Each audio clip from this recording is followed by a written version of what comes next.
Good evening and welcome. You're watching the 7 o'clock news on CNC3. I'm Ria Rambali. I'm Ryan Beachu. I am Jassim Maruk with sport. And I'm Sigoni Mohammed with your weather report. Let's tell you what's making the news tonight.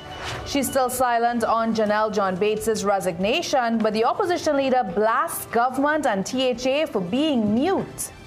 PNM members rally to defend the opposition leader, urging patience as the John Bates saga unfolds. OJT program under fire as trainees report dozens of harassment cases each year. In sport, the TNT Cycling Federation challenges Sport TT on its version of events, leading to TNT pulling out of the Junior Pan Am Championships. Well, the weather is staying quiet, but the dust haze is making its presence felt. I'll tell you all about it later. PNM political leader Penelope Beckles is facing questions about Senator Janelle John Bates's resignation.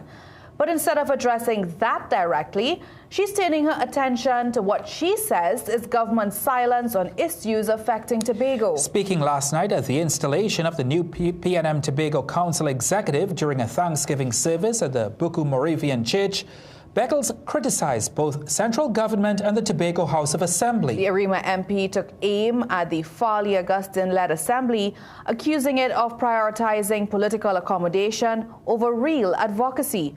She argued the THA has remained quiet while Tobago's budget allocations shifted, cargo services were disrupted, and proposals surfaced to raise domestic airfare.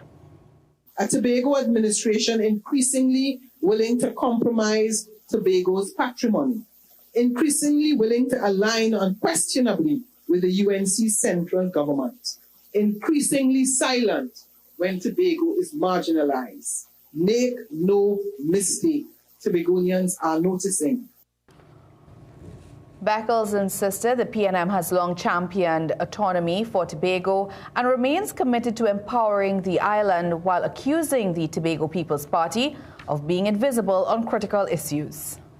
Your current MPs sit on the bench with the government in the House of Representatives and nary a word from them on many pressing matters. They sit occupying space, saying nothing. Mute on advocacy for Tobago, mute on crime situation, plain and simply mute and invisibility. Now, Beckles herself has come under fire for not acting on John Bates's resignation from the Senate last Friday. John Bates offered her resignation amid pressure over allegations she tampered with former Health Minister Terence Dial Singh's witness statement to a parliamentary committee. CNC3 News pressed Beckles for her decision on the matter, but she told us she will announce it once one is made. While the opposition leader remains mum on John Bates's senatorial future, leader of the Senate opposition bench, Dr. Amory Brown, is asking for patience, stressing the need for her to have time to make the best decision. Dismissing government's pressure to respond to John Bates's resignation, Dr. Brown does not agree that the PNM is dragging its feet on the matter. He pointed out that there are members of parliament currently before the courts, and those processes have been going on for years. He says until a decision is made, John Bates, who continues to participate in the Senate, has already been replaced on the PAAC. This senator, who, as far as I'm aware, has not been accused of breaking any law or committing any criminal offense, has admitted to an error, has offered a resignation. It's being duly considered. 5 days, I think, let's give a little more time to the process. Let's have confidence in our leader of the opposition to make the right decision, to convey it in a responsible manner. He adds that the embattled senator continues to receive his support and that of the PNM. However, there are critics who say that John Bates was misled by her own colleagues, including opposition senators Faris Arawi and Foster Cummings. While Arawi avoided the media for the first time today, Cummings addressed the matter directly. I am not involved in that situation, and all matters pertaining to the act, what you're asking me about, are being treated with by the appropriate persons, in particular the leader of the opposition, and she has already made a statement on that, and that's what we have to go with. Yeah? The leader of the opposition must act in her own timing and on her own counsel, and not be, guided by the pressures. Attempts to contact Beckles on the issue have been futile over the last few days. Minister of Foreign and CARICOM Affairs Sean Sobers is yet to disclose any details about this country's proposed visit to Venezuela. Last month, Prime Minister Kamla Persad-Bissessar announced that a TNT delegation will head to Caracas soon to secure this country's share of oil and gas. Since her announcement on April 8th, there's been no further update from the Prime Minister or any other senior government official on the trip. Repeated attempts to obtain clarity from Sobers have proven futile.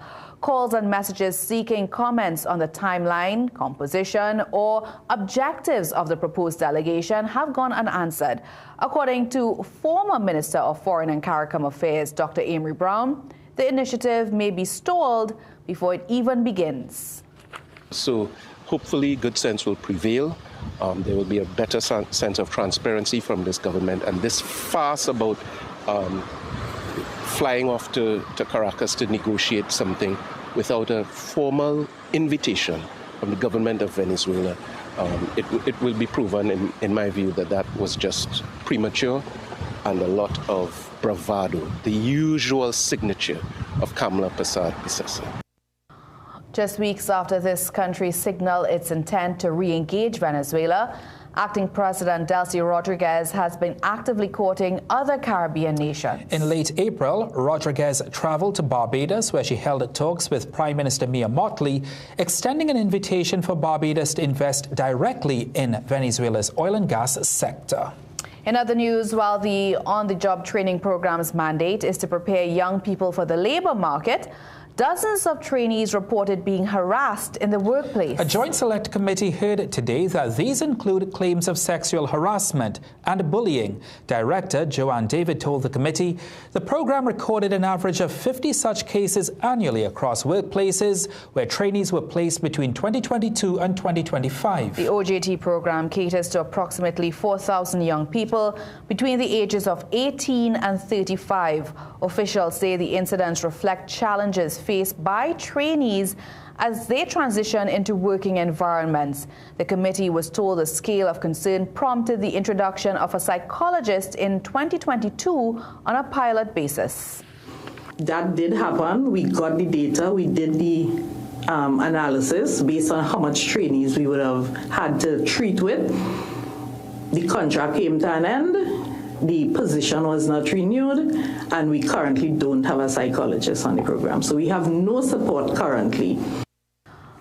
David said the psychologist was intended to provide direct support to affected trainees, while the program assessed the level of need over a 3-year period. Departing trainees requiring assistance were referred to national services under the Ministry of Social Development, but long waiting lists remain a challenge. A former Labour Minister, Stephen McClashy, said the ministry saw the need to bring in a psychologist as it was aware of the challenges young people face in the workforce. They can't cope. They need some mechanisms to ensure that, they stay focused and so on. So, yes, the psychologists were required and requested, but I don't want it to sink into the issue of sexual harassment and that there were multiple cases of sexual harassment and they didn't deal with it or they did deal with it. The situation is much broader than that. David said while enforcement measures exist, including warnings, removal of providers, and police referrals in serious cases, responses vary depending on the incident. However, she said she was unaware of any cases in which charges will lead. Still to come in the news, bandits terrorize elderly woman at home. The ordeal only ends with her husband's unexpected return. Sociologist warns while blue-collar crime dominates media coverage, white-collar crime cripples economies. Coming up in sport, TNT's football boss doubles down on making the association debt-free in 2026. Welcome to Disclosure Ripple Effect.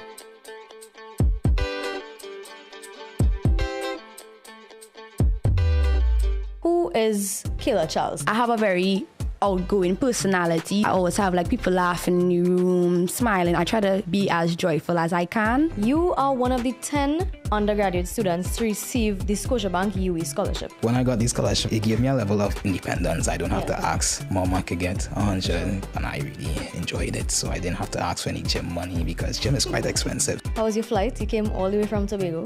It was a little rough this morning, but see, I made it here. Ace every test without studying.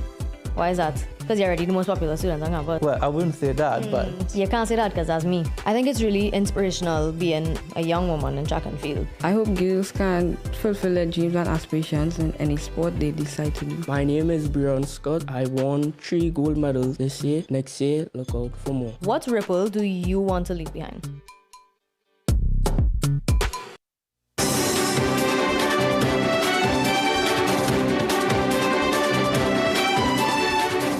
A 27-year-old woman has been killed and her companion left critically injured after gunmen blocked their vehicle and opened fire along Malgratude Road in Princestown. The incident happened just after midnight. The dead woman has been identified as Monifa Carey of Beetham Gardens, Port of Spain.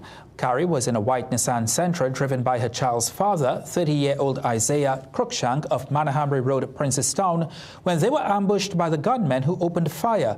Cruikshank was struck but managed to get out of the vehicle while Carey stayed behind. Passers-by took Carey and the wounded man to hospital where she died. Officers of the Region 3 Homicide Bureau are continuing inquiries.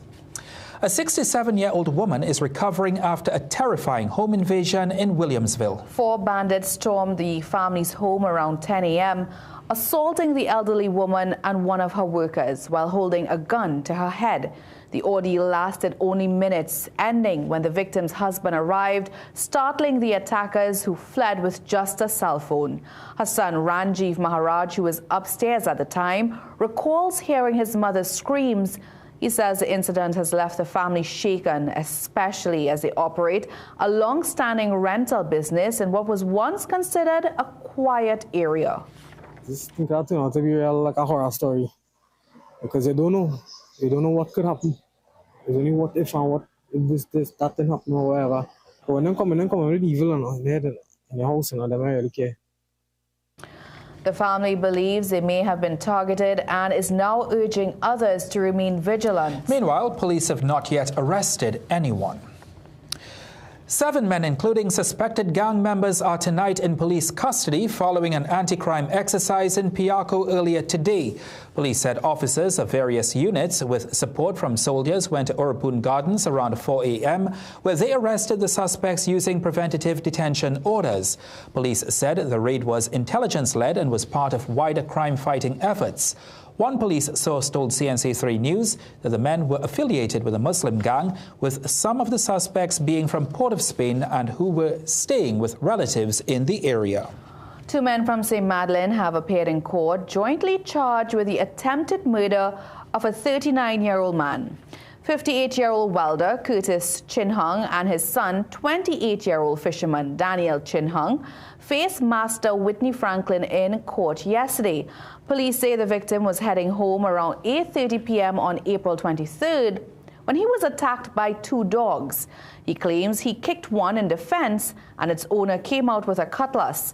A second man allegedly joined in with a metal rod, beating him about the head and body. The victim later sought treatment at hospital. Both accused were granted bail at $80,000 each. They were ordered to stay 100 feet away from the victim and report monthly to the police. The matter was adjourned to October 6th. Police in Derby say 2 people are in custody after a robbery yesterday afternoon. A man conducting sales in the district told officers a man grabbed his gold bearer worth $45,000 and a gold handband valued at $5,500. The suspect then jumped into a vehicle driven by a woman. Derby Highway Patrol quickly intercepted the car along the M2 Ring Road. Officers arrested a 28-year-old woman from La Romaine and a 31-year-old man from Carenage. Police say the stolen jewelry was found on the male suspect. Government is seeking to pass landmark legislation that would compel police officers and prosecutors to keep crime victims informed of key decisions throughout investigations. And in some cases, pursue compensation from convicted offenders. The Victims' Rights Bill was piloted today by Justice Minister Devish Maharaj, who told the Senate that if passed, it will be the only such law in the Caribbean. The bill would require victims to be kept informed about charges, court hearings, bail decisions, case outcomes, and appeals. It would also require the Director of Public Prosecutions to consult victims before making major prosecutorial decisions, such as dropping or changing charges, accepting plea deals, or filing appeals. Minister Maharaj said for too long, people have been making reports at police stations and then threatened by the perpetrator later that day.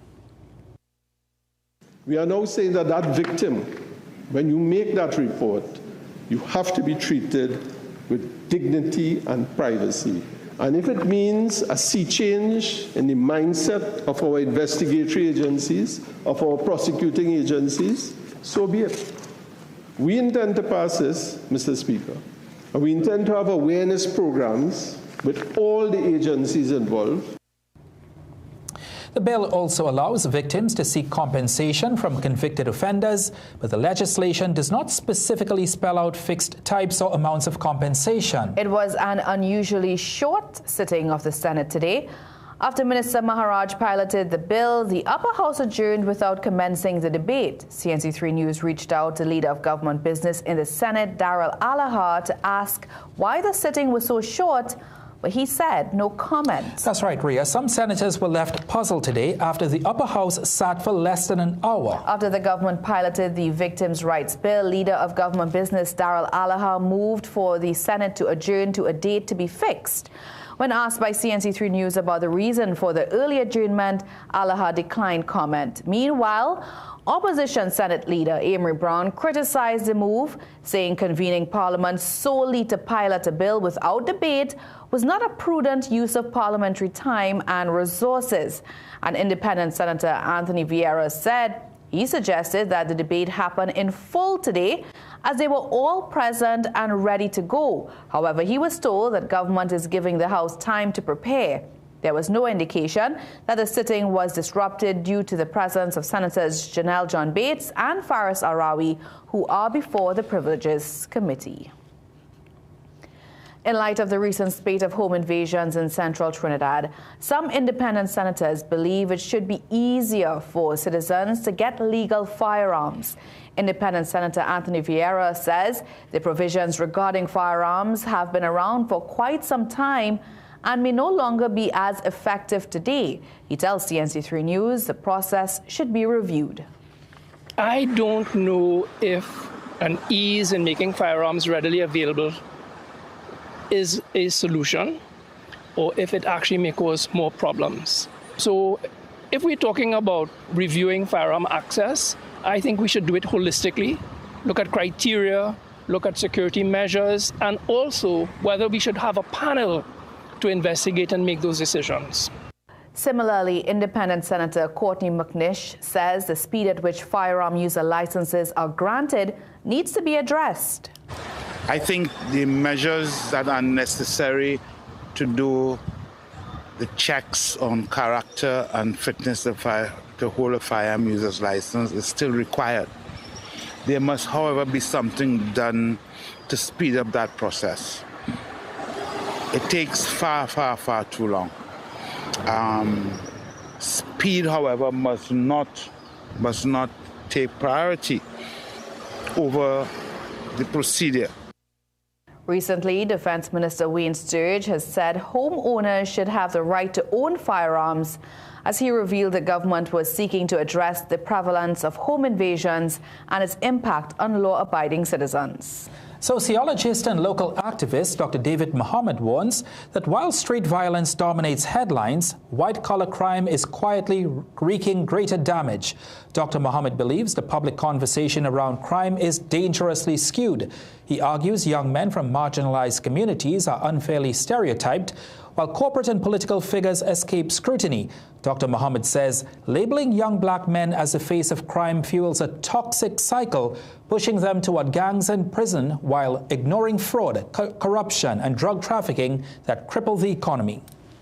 It is a fact that the impact of white-collar crime committed by non-African people in the middle class and above still has a by far more devastating impact on our national economy than all of the street crimes committed by poor black boys in our country. Meanwhile, Dr. Mohammed criticized a government senator who he said recently made obscene remarks online. He did not call any names, but said the real scandal wasn't the profanity, but the senator's admission of knowing a friend involved in cocaine trafficking. It's a disgrace. But this same individual said, and I've been saying it for years, on social media live, he openly, in trying to make a point, said, I have a Syrian friend who is trafficking cocaine. And I asked him about it. He insists it is time for leaders at every level to stop the posturing and finally get serious about a real solution.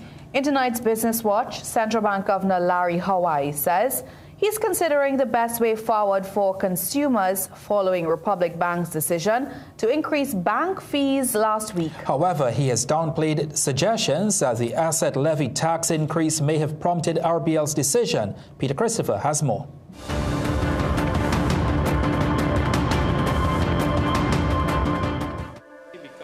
Central Bank Governor Larry Hawaii has confirmed talks with Republic Bank concerning its recent increase in fees for banking services.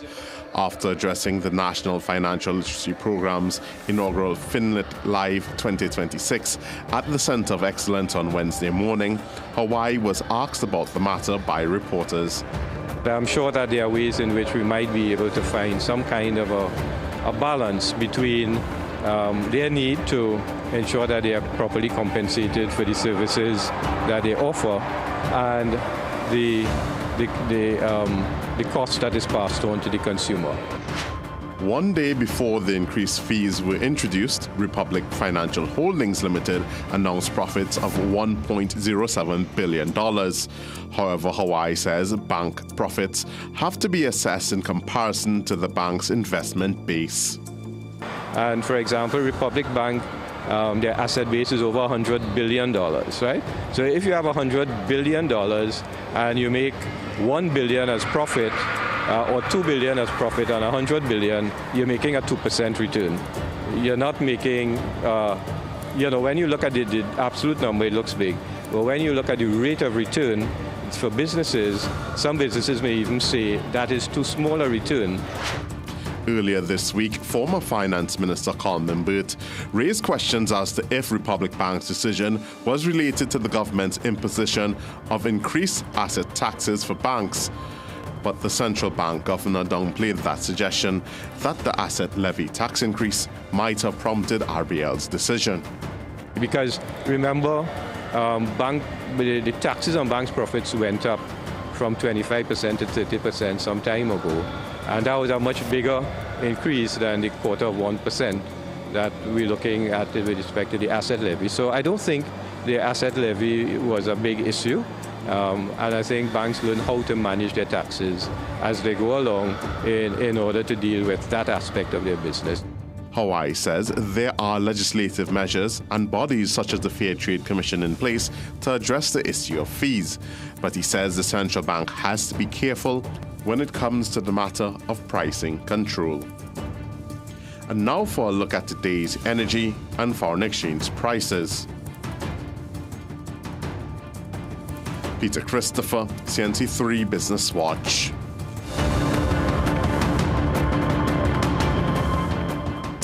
On the back of that story today, we asked, do you think there needs to be stronger regulation of bank fees in light of the latest Republic Bank increase? Here's what some of you had to tell us.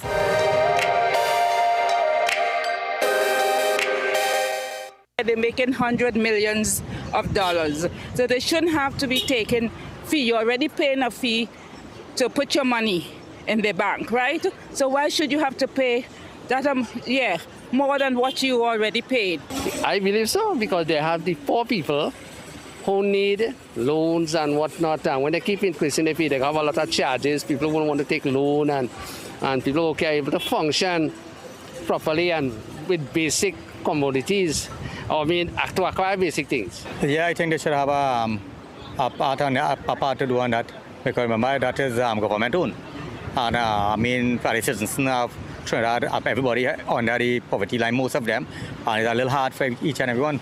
When they raise the fees as high as that, doing studying the people who could afford, those kind of fees. But I find, to me personally, I don't like it. I'm not with the bank, but I know people who are, and it kind of hard. They should have some regulation, because it's too much. They're already charging a fee for every little thing that you do. You understand? You deposit, you think you want to withdraw, you think from bank to bank, they're charging a fee. Yes, I think so, because cost of living is rising and they're making things harder for everybody, and that also is contributing to the crime increase. Let's tell you what's still to come in the news tonight.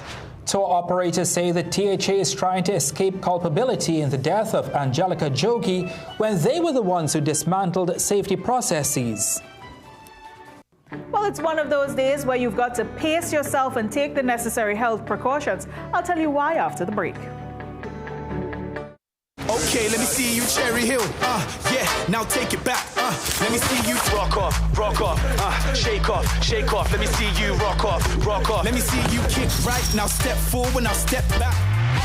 Lucozade, bring the energy. Unbeatable taste, new look. Shake off. Let me see you rock off. Loving the flavors you get with Tetley.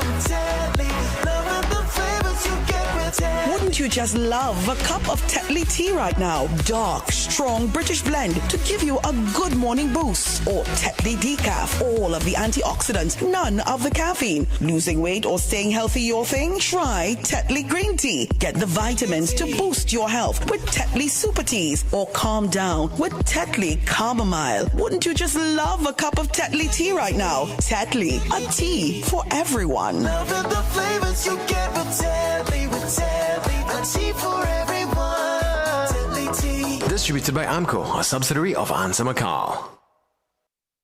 Shop this month end at Food Basket, Marketplace, Arima, Chaguanas, Champlain, and Goville. With a purchase of $500 and over, you get to choose a free case of Chubby, a bale of toilet paper, 2 cases of water, or 3 5-liter liquid detergent. Yes, you can get to choose an item for free with purchases of $500 and over. Don't miss it, happening this month end at Food Basket Marketplace in Arima, Chaguanas, Champlain, and Goville. Food Basket Marketplace, where shopping is a pleasure and the price is right. KC Ginger Mint, your trusted and natural wellness. Now with more healthier options. KC Ginger Mint with honey and lime, KC Ginger Mint with orange, and KC Ginger Mint with lemon. KC Ginger, honey, lemon, lime, and orange. Natural and trusted for generations for soothing sore throats, aid digestion, and boost immunity. Get your new KC Candy Ginger Mint Extended Range today and breathe naturally. This Mother's Day, give Mom something she'll truly appreciate every single day. Right now at Bright Ideas, we're bringing you massive deals across all locations. TVs from just $9.99. Twin-tub washers from $13.99. In the kitchen, fridges from $42.99 and stoves from just $16.99. Coffee makers from $125. Kettles from just $99. Blackout curtains 2 for $100. Towels 4 for $100. Bed sheets from $50. Glass sets as low as $22.99 and much more. Up to 50% off on all the flowers Mom will love. Don't wait till last minute. Come through and save. If it's not on special, it's 25% off. Lighting fixtures, bedding, mats, carpets, dinnerware, tableware, and much more. You're guaranteed to save. Visit any of our Bright Ideas locations nationwide today, because Mom deserves more.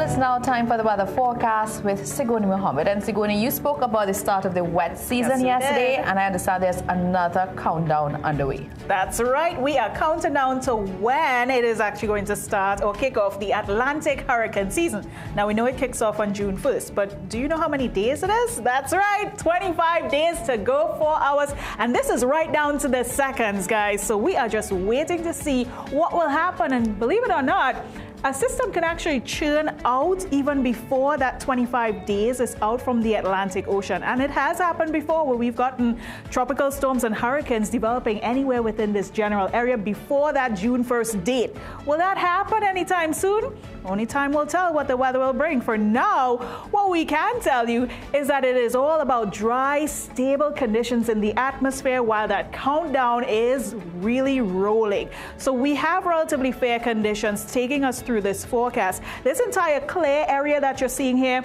it's not really clear. We have a lot of Saharan dust present in the atmosphere, and you'll be feeling the effects of that over the next few days. It really picked up overnight, and we've been seeing that dull, gloomy look all day long. Into this evening's forecast, we continue to see that haziness mixing in there, some partly cloudy pockets. Southern parts of Trinidad got a quick passing shower within the last hour, also for northeastern portions of Tobago. For the rest of the evening, we're looking out for settled conditions, temperatures dropping down to the mid-20s, so not too bad there. And you can still look out for a quick passing shower into tomorrow morning. And as we talk about tomorrow, well, if you're heading to the beaches, look out for really the same conditions over the last few days. Winds is the wind factor is the only thing that has changed, coming out from an east to east-southeasterly direction. But overall, waves remain the same, coming in between 1 and even 2 meters in height in open waters, and no spring tide in effect. So it's still smooth sailing if you do decide to venture offshore. But that's not all that's happening. We know we have dust haze at play, quick passing showers tomorrow morning when you wake up, but as the day progresses, temperatures are building, 33 degrees Celsius for those of us in Trinidad. The heat is going to be packing a punch by late evening. Conditions are a little bit cloudy, but that's because dust haze is mixing in there. If you're in Tobago, high temperatures get up to 30 degrees Celsius by midday. But look at what's happening here. A similar trend. We have the sunshine, we have dust haze, a gentle breeze coming in. Our winds are not too bad by the early evening hours. We will still see a little bit of hazy sunshine by 6 p.m. and then it all clears out. Some cloudy pockets and some quick passing showers will be in the forecast. So you may not need the umbrellas on hand even though we're in the wet season, but you could use it if you want to beat the heat and find a nice shady area. You never know. I was so excited for the start of the wet season, but I'm not excited for the start of the hurricane season. Yeah. Only time will tell. We'll see what happens. All right, thank you so much, Sigoni. Well, still to come in the news, doctors caution against panic amid Hantavirus outbreak, saying it's not as infectious as COVID-19. Your future is safe with us. No matter your age or where you're from, or what doors are open to each and every one. Your financial needs are sure to be met. At Police Credit Union, there's zero regrets. A variety of services that's accessible and reliable. Here to show you just what service is. Helping where we can, but with a smile. So grow with us today. We can do this together. We can secure the future. We can secure the future. Police Credit Union. Your future is safe with us. Super month-end savings is here, only at Passat's The Food King. Stock up and save more on Flavorite ice cream, 3.2 liters, 2 buckets, just $95. Fruta Cool Kids juice, 200 mls, 8 packs, just $20. Nutrimix premium flour, 10 kilograms, now $68. Halal minced beef, 2 pounds, only $50. Swiss macaroni, 400 grams, 4 packs, just $20. Halal lamb leg slice, 3 pounds, just $100. Swirl detergent, 875 grams, 2 packs for $25. Plus more savings in store. Sale ends May 10th or while stocks last. Quality value, that's our way. The real Bushshots, we're here to stay. The for cheaper sides. Unfortunately, it looks as though you're having a heart attack.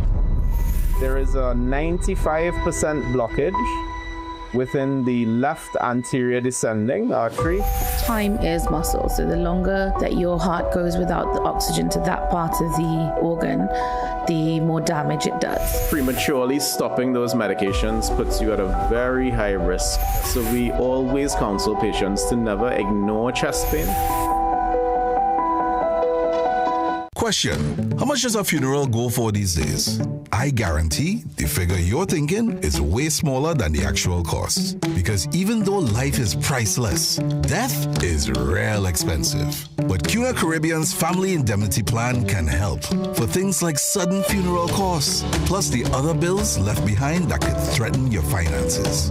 And imagine, for a monthly payment of less than $70, you could cover up to 9 family members. And you don't have to take a medical exam to sign up. So don't stick. Get the Family Indemnity Plan. Why? Because it's a good thing. Trust me. CUNA Caribbean Insurance. For all people. Terms and conditions apply.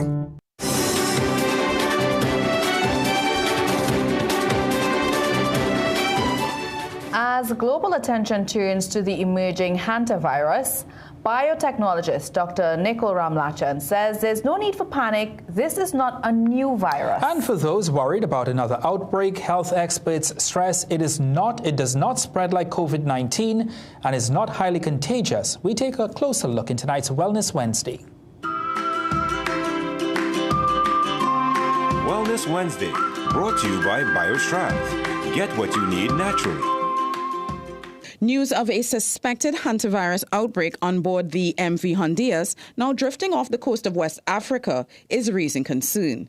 As of May 4th, 2026, several cases have been reported.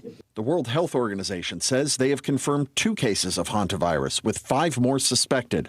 3 people, a Dutch couple and German national, have died. According to internal medicine specialist Dr. Joel Tiluxing, hantavirus is not a cruise ship virus.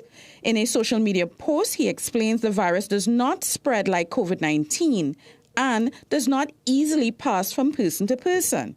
Instead, it is contracted through contact with rodent urine or droppings, which can become airborne, especially in enclosed spaces. Biotechnologist Dr. Nicole Ramlachan explains hantavirus is a rodent-borne disease with symptoms similar to dengue or Zika. We get it basically from rodent droppings that exist in the environment, and they become aerosolized, and we inhale it. So it's a respiratory disease. Dr. Ramlachan says the virus can be difficult to detect early, as symptoms may take between 1 and 8 weeks to appear. When it enters the respiratory system, it goes through the usual infection pathways to the lung cells and the alveoli and so on, and creates a non-specific inflammatory reaction, we call it. So it would be fever, systemic fever, sometimes high, respiratory symptoms, those kinds of things. But eventually, in some individuals, if it isn't clear, it causes kidney failure. She adds that while human-to-human transmission is rare, it isn't impossible. Dr. Tiluxing notes that risk increases in areas where rodents and humans share spaces, such as homes, workplaces, and storage facilities. The virus, they explain, is similar in concept to leptospirosis. The preventions are usually the same. Clean, make sure that if you're going into a dusty area, you're wearing your face mask. Make sure that there's not any rodents around. Set traps, call insect control if you can, or the ministry, or wherever you're living in whatever area, to be able to make sure it's eliminated. But we've had hantavirus around for decades. It's not new. She's urging the public to take simple but important precautions. Keep surroundings clean and free of rodents, and when cleaning areas where rodents may be present, wear protective gear, including a mask. Soini Gray, CNC3 News. Wellness Wednesday, brought to you by BioStrath. Get what you need naturally. All right, it is now time for sport with Jassy. Jassy, we are 3 months away from the start of CPL, and the TKR could be losing a marquee player. That's right. The tournament's expansion will introduce the Jamaica Kingsmen, who have leeway to pluck Jamaicans from either of their competitors. And TKR's Andre Russell is said to be one of their top prospects. We'll also tell you who are the new National Primary Schools chess champions. Stick around. Sport is next. Only BioStrath gives your body more than 60 of the essential nutrients it needs every day in a product that's 100% natural for stronger immunity, enhanced focus, increased energy and stamina. BioStrath. Get what you need naturally.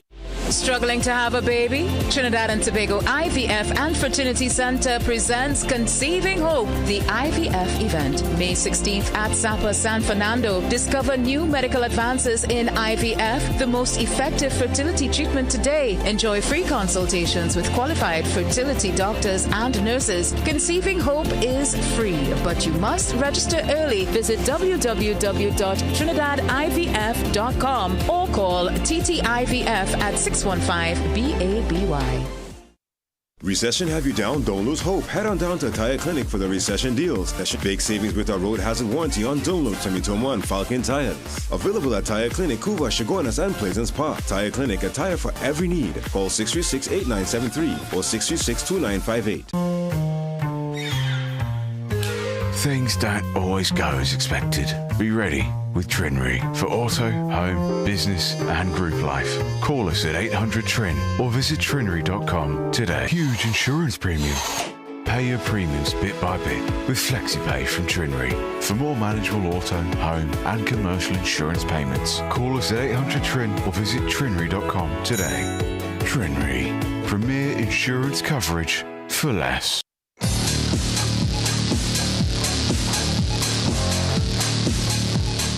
Welcome back. It's time for sport now. The Trinidad and Tobago Cycling Federation is refuting the sport company's account of circumstances surrounding the eventual non-funding of Trinidad and Tobago's Junior Pan American Championship team.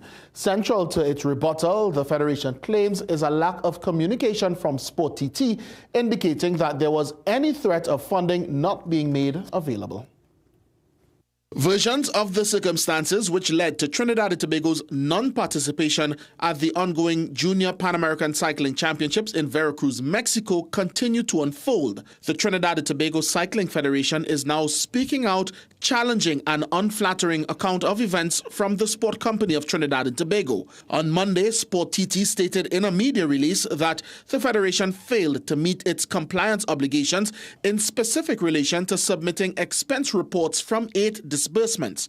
On Wednesday, the federation, headed by President Rowena Williams, launched its defense. The TTCF says that at no point was it made aware via any official channels by Sport TT that funding hinged upon outstanding reports. The federation further explained that its reconciliation has been ongoing in dialogue with Sport TT and that 5 of the reports were already submitted and are under review, a clear indication that the process was ongoing and not neglected.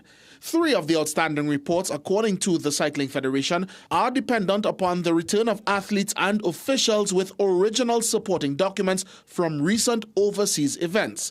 Prominent sport administrator, former TTOC President Brian Lewis, has weighed in, saying the entire issue brings sport face-to-face with a hard truth.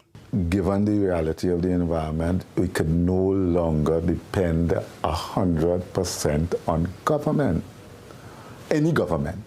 Not to get overly technical, the business and operating model for sport in Trinidad and Tobago, we need to have conversations about changing it. The TNT Cycling Federation has stated that it will continue dialogue with Sport TT to address all concerns. Cricket now. The Trinidad and Tobago Red Force and Barbados Pride will face off in the Cricket West Indies Championship semi-final playoff on Sunday. That's at the Coolidge Ground in Antigua. The match, which will determine which of these teams faces Guyana in the final, is shaping up especially to be a matchup of either team's pace bowling. TNT's attack is back to full strength with Jaden Seals available for selection, while his new ball partner Anderson Phillip is eager for the contest. We always look forward to Barbados, it's always a rivalry against us, once we play the cricket that we've been playing, no doubt that we will be successful at the end of this game. I've been bowling pretty well for a period of time now, just the results wasn't going my way, so I'm thankful that it's showing now and I'm doing good things to help the team. Looking over the fence at the rivals Barbados, Phillip, who has 178 first-class wickets, is also anticipating the challenge of working out their in-form batters.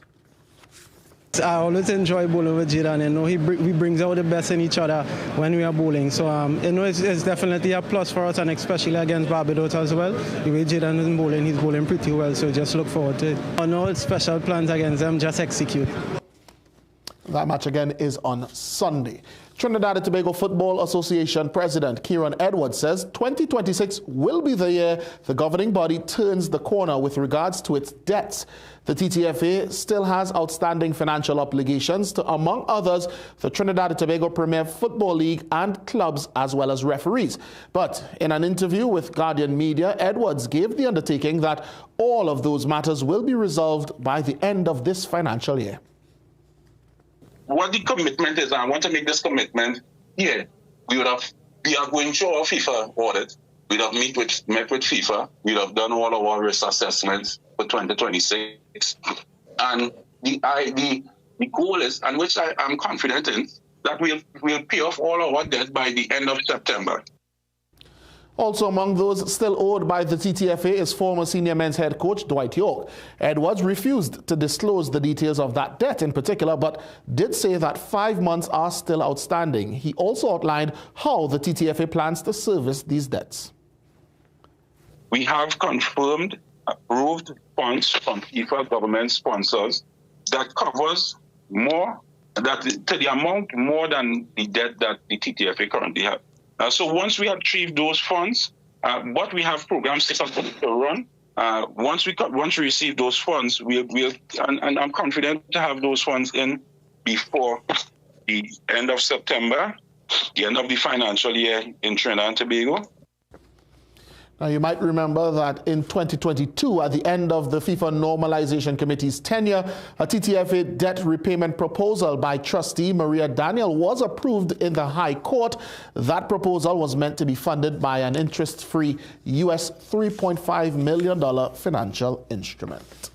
The duo of Kalam Sukur and Omish Dinanath won the 26th annual Rotary Club of Princestown Charity Golf Tournament on Sunday at Point-a-Pear Golf Course. Sukur and Dinanath edged out Bill Ramratan and Ramdev Desing, while the pair of Omi Budu and Carlton Singh placed third. The tournament enjoyed a capacity turnout with players not only eager to compete but also to support the Rotary Club's signature fundraising event. The Princestown Rotary Club continues to support a wide range of humanitarian initiatives, including the provision of mobility aids, shelter assistance, food hampers, life-saving surgeries, book grants, and school uniforms for those in need across the Princestown community as well as environs. Congratulations to all participants. Marabella Boys Anglican School has secured top honors at the C3 National Individual Primary School Chess Tournament 2026, emerging as champions after an impressive showing over the weekend. The tournament, held at the C3 Center, saw the school represented by 10 talented students: Eklon Mohammed, Kevon Smith, Jeremiah Douglas, Eskavin Mahia, Cameron Khan, Malachi Lee, Nemaya Lee, Aidan Jones, DJ Dyer, and Darian Dyer. Their combined performances powered the school to victory against top primary schools from across the country. Let's listen to the moment when they were crowned winners.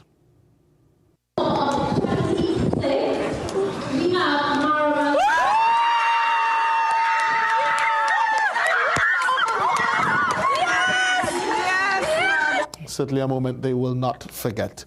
The Special Olympics Trinidad and Tobago National Games 2026 officially got underway with a vibrant opening ceremony at the Mani Ramjan Stadium on Saturday. The Games will run until June 13th, bringing together athletes from over 10 schools competing in 8 sporting disciplines. The event aims to promote inclusion, unity, and provide competitive opportunities for athletes with intellectual disabilities.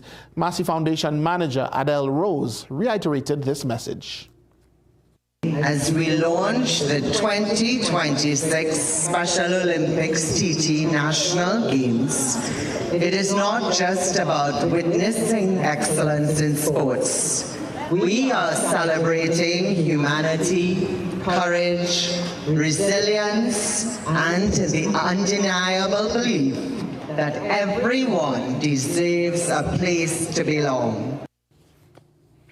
All right, now for a look at what's happening in sport around the region.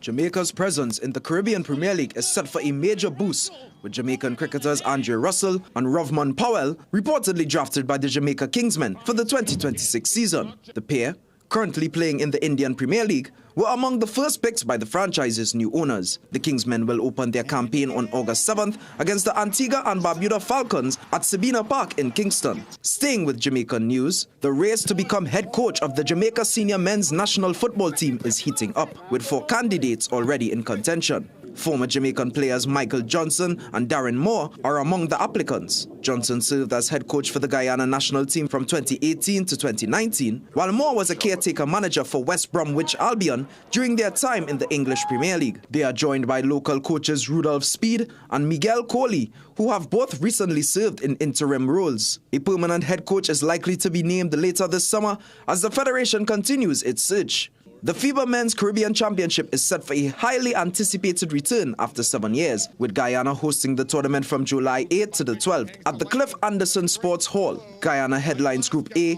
alongside Dominica, Turks and Caicos Islands, Antigua and Barbuda, and Bermuda, while Group B features Haiti, Grenada, Cayman Islands, Barbados, and St. Vincent and the Grenadines. The tournament will follow a round-robin format, with only the top team from each group advancing to the FIBA AmeriCup 2029 pre-qualifiers. Samaki Felician, CNC3 Sport. And now a cracker in Kazakhstan gets the nod for tonight's Sport High.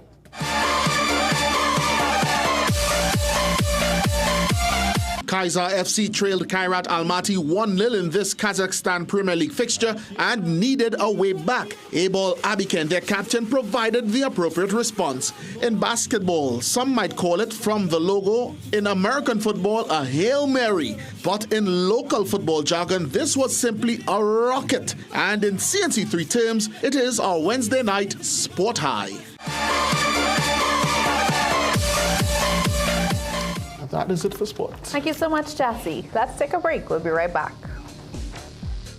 On Mother's Day, Sunday, May 10th, bring your mothers, sisters, wives, and the entire family to the luxurious, specially decorated Cascadia Hotel Ballroom St. Anne's for this exceptional Mother's Day buffet lunch and show. From 12 noon, come enjoy a sumptuous buffet lunch prepared by the world-class chefs, which include appetizers, desserts, cocktails, and more. Then, from 2 p.m., mothers will be serenaded by the Caribbean stars live. Wendell McBurney, Patricia Smith, and soca star Sanel Dempster. You can't see it. It's electric. And the King Weston Rollins with love songs and gospel. Of the goodness of God. Early bird tickets available now at $500 at Cascadia Hotel St. Anne's, Crosby St. James, Cache Port of Spain, Michelle's Fashions Arima, Sona Jewelers, Chaguana San Pinal, Bellini Strug Mart San Fernando, and online at islandetickets.com.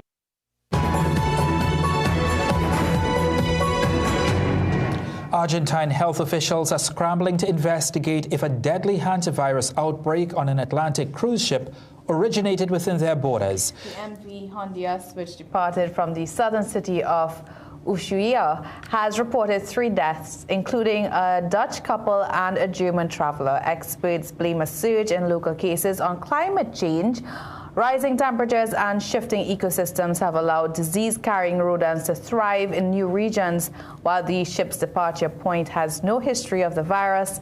Investigators are now tracing the victims' footsteps through the forested hills of Patagonia. With infection rates in Argentina doubling since last year, officials warn that early flu-like symptoms are making this outbreak harder to contain. It's time for another short break. We'll be right back. Dress like you mean business. At The Working Woman, we bring you stylish, professional looks made for the modern woman. From casual to formal workwear, we've got your professional wardrobe covered.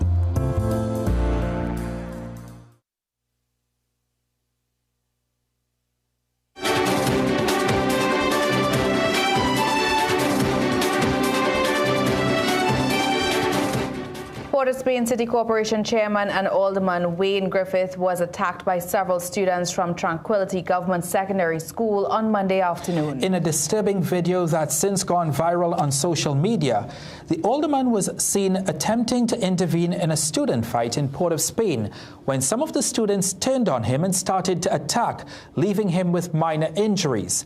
The matter has since become a police investigation.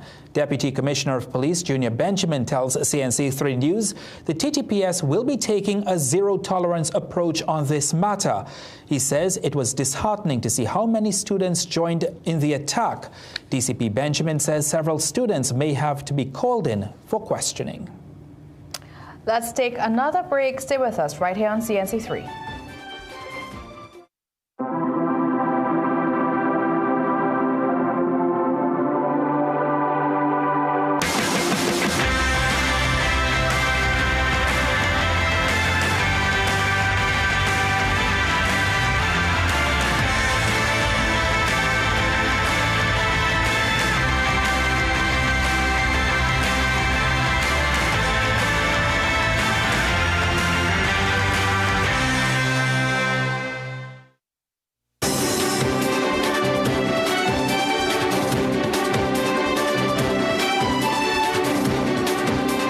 Almost 1 month since the tragic death of 7-year-old Angelica Jogi in Pigeon Point, tour operators in Tobago say they are being made the scapegoat, but they say this is unfair because it's the THA that should be held accountable for ignoring safety concerns. Stephen Nicholas and cameraman Kwamina Payne report. Tour operators and jet ski stakeholders say the Tobago House of Assembly must accept blame for the fatal jet ski incident at Pigeon Point on April 8 that claimed the life of Angelica Jogi. In the aftermath, an injunction banning jet ski operations at Pigeon Point and the Bucco Reef Marine Park remains in effect, as a new marine park bill has been sent to Parliament aimed at cracking down on illegal activities. However, at a meeting of stakeholders in Canaan today, operators say they feel neglected and disrespected after no THA officials showed up. They insist they have been raising safety concerns for years, including during a March 11 meeting with Assistant Tourism Secretary Nikita Percy, where issues like poor demarcation and unsafe jet ski operations were highlighted. The enforcement of regulations in the marine park remains a contentious issue, with Chief Secretary Fali Augustine blaming police for not fulfilling their duties. However, Alvin Douglas, Director of Tobago Marine Safety and Security Services, said his company was hired by the THA to monitor activity on the reef and ensure compliance. However, he said in 2023, the company's services were terminated. We would have monitored the boats, how many persons on board, making sure that they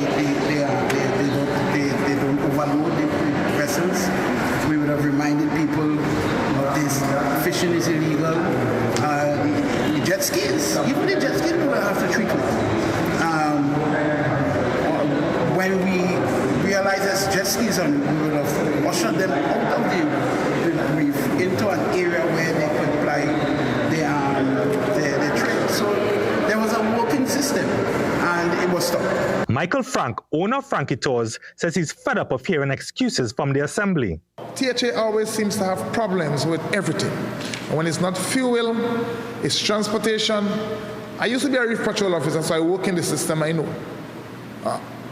And it goes on. In order for you to have proper operation, you need to have proper things in place. So you can't come down one and say, okay, you're not doing A, B, C, and you at the top is not doing nothing. CNC3 News contacted Environment Secretary Darren Henry today, who says he has been working with stakeholders to improve the industry. He said at a meeting on April 13th, operators told the THA that the time for talk was over. Henry says he was shocked that when the assembly has started to act, it is now that the stakeholders want to talk. Stefan Nicholas, CNC3 News. Well, just before we leave you tonight, let's check in with our photo of the week. And tonight's picture captures the quiet beauty of a pond at St. Madeleine. Front and center, soft lavender blooms stretch upward, their delicate petals marked with hints of violet and a splash of yellow. They stand tall among a sea of glossy green leaves, creating a contrast that feels both vibrant and calming at the same time. Look a little closer and you'll see this isn't just one flower, it's a cluster, layered and full, almost like nature's own bouquet. In the background, more blossoms dot the pond, giving the scene a sense of depth and abundance. Photographer Christian De Silva perfectly captures that balance between stillness and life, a reminder that even in the most ordinary spaces, there's something extraordinary waiting to be noticed. Quite beautiful. Beautiful. Yes. Well, that's how we end the 7 p.m. news here on CNC3. Thank you so much for watching. I'm Ria Rambly. I'm Ryan Bachu. I am Jassi Marik. And I'm Sigoni Mohammed. Have a good night.